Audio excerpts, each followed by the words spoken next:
ওঙ্কার বাংলার সঙ্গে আমি সৌমি নজর রাখবো কিছু গুরুত্বপূর্ণ আপডেটের দিকে। দক্ষিণ পূর্ব এশিয়ার দুই প্রতিবেশী দেশ কম্বোডিয়া ও থাইল্যান্ডের মধ্যে চলা 3 দিনের সীমান্ত সংঘর্ষ অবশেষে থেমেছে। এই পরিস্থিতির অবসানে মূল ভূমিকার কৃতিত্ব আবারও নিজের ঝুলিতে ভরেছেন মার্কিন প্রেসিডেন্ট ডোনাল্ড ট্রাম্প। সমাজ মাধ্যমে দেওয়া বিবৃতিতে ট্রাম্প দাবি করেছেন, যুদ্ধ না থামলে আমেরিকা আর দুই দেশের সঙ্গে কোনো বাণিজ্য আলোচনায় বসবে না। মার্কিন প্রেসিডেন্টের এই ঘোষণার পরেই সংঘর্ষ থামানোর সিদ্ধান্ত নেয় কম্বোডিয়া ও থাইল্যান্ড, এমনটাই দাবি তার। বাঙালি বিদ্বেষের অভিযোগ তুলে কেন্দ্রের বিজেপি সরকারের বিরুদ্ধে ক্রমশ সুর চড়াচ্ছে তৃণমূল কংগ্রেস। এই আবহে বাঙালি বিপ্লবী ক্ষুদিরাম বসুর নাম প্রধানমন্ত্রী নরেন্দ্র মোদীর মুখে। রবিবার মন কি বাত অনুষ্ঠানে প্রধানমন্ত্রী ক্ষুদিরাম বসুকে স্মরণ করলেন।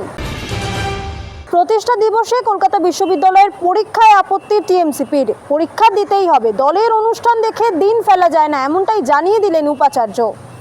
এরকমই আরও অনেক নিউজ আপডেট পেতে চোখ রাখুন ওঙ্কার বাংলা ডিজিটালে।